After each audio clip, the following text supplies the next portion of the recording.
बहुत पुरानी बात है। एक नदी के किनारे एक विशाल वृक्ष था। उस वृक्ष पर कई पक्षी रहते थे। दिन में वे भोजन की तलाश में जंगल में जाया करते और शाम को पेड़ पर स्थित अपने अपने घोंसलों में लौट आते। यही उनका दिन क्रम था। एक दिन एक अंधा हंस वहाँ आया। वह वृद्ध हो चला था। पक्षियों ने उसे दया भाव दिखाते हुए आश्रय दे दिया। पक्षी जब भोजन की तलाश में जाते तो हंस के लिए भी भोजन ले आते थे। बदले में वह उनके बच्चों की देखभाल कर दिया करता था। इस तरह हंस को बिना मेहनत करे भोजन मिलने लगा और पक्षी भी अपने बच्चों की तरफ से निश्चिंत होकर भोजन की तलाश में दूर दूर तक जा पाते थे। बड़े सुख से पक्षियों और हंस के दिन व्यतीत हो रहे थे। एक दिन कहीं से एक बिल्ली उस जंगल में आई। इधर उधर भटकते हुए जब वह उस पेड़ के पास से गुजरी तो उसकी नजर पक्षियों के अंडों और बच्चों पर पड़ी। उसके मुंह में पानी आ गया। वह उन्हें खाने के लिए पेड़ पर चढ़ी तो पक्षियों के बच्चे अपने बचाव के लिए शोर मचाने लगे। शोर सुनकर हंस चिल्लाकर बोला, कौन है? बिल्ली डर गई और पेड़ से नीचे उतर आई और हंस को नमस्ते कर बोली, हंस जी, मैं बिल्ली हूँ। यहीं पेड़ के पास रहती हूँ। जंगल के पक्षियों से मैंने आपकी बहुत प्रशंसा सुनी है, इसलिए दर्शन हेतु चली आई। कृपया मेरा प्रणाम स्वीकार करें। हंस ने उसे वहाँ से चले जाने को कहा। वह जानता था कि बिल्ली पक्षियों के बच्चों के लिए खतरा है। बिल्ली समझ गई कि भले ही हंस अंधा और बूढ़ा क्यों ना हो, उसके रहते पक्षियों के अंडों और बच्चों पर हाथ साफ करना असंभव है। वह किसी तरह अपनी चिकनी चुपड़ी बातों से उसे विश्वास में लेने का प्रयास करने लगी। वह बोली, हंस जी, मैं जानती हूँ कि आपको मुझ पर शक है। आपको लगता है कि मैं पक्षियों के बच्चों को अपना भोजन बना लूंगी, किंतु भरोसा करें, ऐसा नहीं है। एक दिन एक महात्मा से मिलने के बाद मैंने मांस खाना छोड़ दिया है। मैं पूर्णतः शाकाहारी बन गई हूँ और अपना समय मैं दूसरों की मदद करने में लगाती हूँ। आपकी प्रशंसा सुनकर आपके सानिध्य में कुछ दिन व्यतीत करने का विचार कर आपके पास आई हूँ। कृपया मुझे अपने चरणों में स्थान दें। हंस उसकी चिकनी चुपड़ी बातों में आ गया और उस पर विश्वास कर बैठा। उसने उसे अपने साथ पेड़ पर रहने की अनुमति दे दी। बिल्ली तो यही चाहती थी। वह हंस के साथ उसी पेड़ पर रहने लगी और मौका पाकर एक एक कर पक्षियों के अंडे और बच्चे खाने लगी।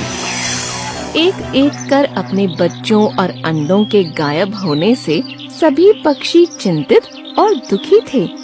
एक दिन सबने इसकी पड़ताल करने की ठानी।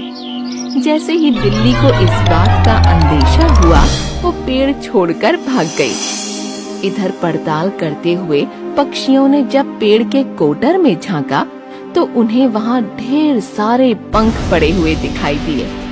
उन्हें लगा कि हंस ने ही उनके बच्चों को खा लिया है। वे सभी गुस्सा हो गए और चोंच मार मार कर बूढ़े हंस को मार दिया।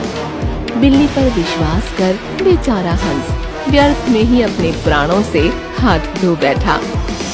इस कहानी से हमें यह समझ आता है कि जिसके स्वभाव की जानकारी न हो उसे आश्रय नहीं देना चाहिए। जंगल में एक छोटा सा बंदर का बच्चा अपनी माँ की गोद से उतरकर इधर उधर उछल रहा था। सोना बेटा, उधर मत जाओ, इधर मेरे पास आ जाओ। ठीक है माँ। बिल से आवाज कैसी आ रही है? मैं अभी देखता हूँ। नहीं नहीं, आगे मत जाओ। सोना माना नहीं। वो बिल के पास चला गया। बिल के अंदर एक भयानक सर्प को देखकर वो डर गया। माँ, यह देखो लंबा सा जानवर। इसके मुंह में 2 जीभ हैं, काटने आ रहा है। बेटा पीछे आ जाओ, वह सांप है, तुम्हें काट लेगा। बंदरिया माँ ने झपट कर सोना बेटे को पीछे खींच लिया और उसी समय सांप आगे आ गया। बंदरिया माँ ने अपने बच्चे को सांप से बचाने के लिए पीछे कर दिया। उसका ध्यान बच्चे की तरफ था। ठीक उसी समय सांप ने उसे ही डस लिया। वो भय और दर्द से कराह उठी। सांप भाग गया और माँ बेचारी जमीन पर गिरकर रोने लगी। उसे अपनी मौत से ज्यादा अपने बेटे सोना के अकेले हो जाने का भय सताने लगा। यही बात उसके दिल को बार बार कचोट रही थी। सोना बोला, माँ तुम क्यों रो रही हो? सांप ने तुम्हें काट लिया, मैं उसे मार दूंगा, तुम चुप हो जाओ। माँ बोली, मेरे प्यारे बेटे, इस बिल से हमेशा दूर रहना। मैं अब बच नहीं पाऊंगी। तुम अपने लोगों के साथ रहना, अकेले कहीं मत जाना। बड़े लोग जैसा समझाएंगे उनकी बात मानकर चलना। जंगल में बहुत खतरे रहते हैं बेटा। माँ ये क्यों कह रही हो कि बच नहीं पाओगी? तुम्हें कुछ नहीं होगा। चलो उठो मेरे साथ चलो। वह सांप फिर आकर काट सकता है, मैं उसे डंडे से मारूंगा। बेटा यहाँ से चले जाओ, अपना ख्याल। बंदरिया माँ ने अपनी बात पूरी भी नहीं की और उसके प्राण पखेरु उड़ गए। उसका बेटा सोना उससे लिपट कर रोने लगा। माँ चुप क्यों हो गई? सबसे बड़ा गुनाहगार मैं हूँ, तुम्हारी मौत का कारण भी मैं हूँ। मैंने तुम्हारी बात नहीं मानी, मुझे बचाने के लिए तुमने अपनी जान दे दी। हे भगवान मुझे मार दो, मेरी माँ को जिंदा कर दो। कुछ बंदर कुछ भालू वहां पर आ चुके थे। उन्होंने सोना को समझाने की बड़ी कोशिश की। वो अपने साथ उसे जबरदस्ती लेकर जाने लगे, लेकिन वो तैयार नहीं हो रहा था। माँ को भी मेरे साथ ले चलो, मैं अकेले नहीं जाऊंगा। भालू बोला, बेटा माँ का अलग इलाज होगा, तुम हमारे साथ चलो। यहाँ रुकना ठीक नहीं है, तुम्हें अपने से बड़ों की बात माननी चाहिए। इसी बात पर सोना ने सिर झुका लिया और उनके साथ भारी मन के साथ वहां से चल पड़ा। सोना बंदरों की टोली में पहुंच चुका था।